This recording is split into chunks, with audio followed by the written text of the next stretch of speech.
Somewhere between science and superstition, there is another world. The world of darkness.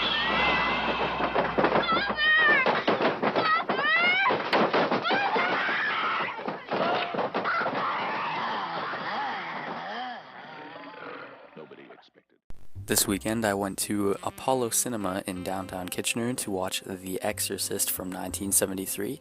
As you can see, there's it's a really blurry picture, you know. Didn't want to be that guy in the movie theater. Took out his phone. Didn't want to get yelled at. Didn't want to be there's the title card. That might help better. It was made in 1973, and it is noted as one of the scariest movies of all time, and this was my first time watching it, shockingly. And although I didn't find it the scariest movie of all time, not scary in fact, it's a very, very well made horror movie, and I highly recommend it for this Halloween if you're not sure what to watch.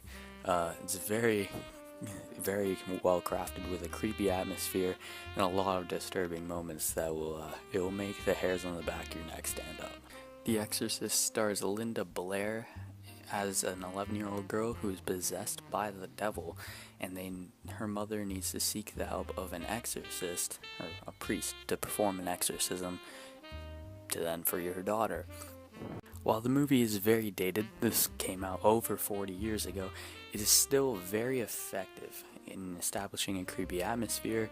It's got great score, some pretty good acting and writing and direction, and it's also really effective at being disturbing. Like I said, it's not really a scary movie.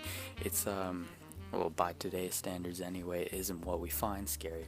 Nowadays, if you watch horror movies, you see a lot of jump scares, a lot of loud noises, and a lot of CGI, but like back in this time, it relied on being disturbing. In fact, in some scenes, there's not a lot of musical score. You're just left to look at the images on screen and hear what the characters are saying. And I've got to say, I have not been this disturbed by a movie like in quite a long time. Like, I was fine walking out of the theater and everything, but there were some scenes where it wasn't scary, but you will drop your jaw in the fact that they got away with that in 1973, and it still pushes the envelope of what's allowed nowadays, considering the fact that most of it involves a child actor. And I'm not going to go into specifics here if you've not seen the movie, but it can get pretty disturbing and pretty intense real fast. This movie also isn't for the faint of heart. Some might find it very disturbing.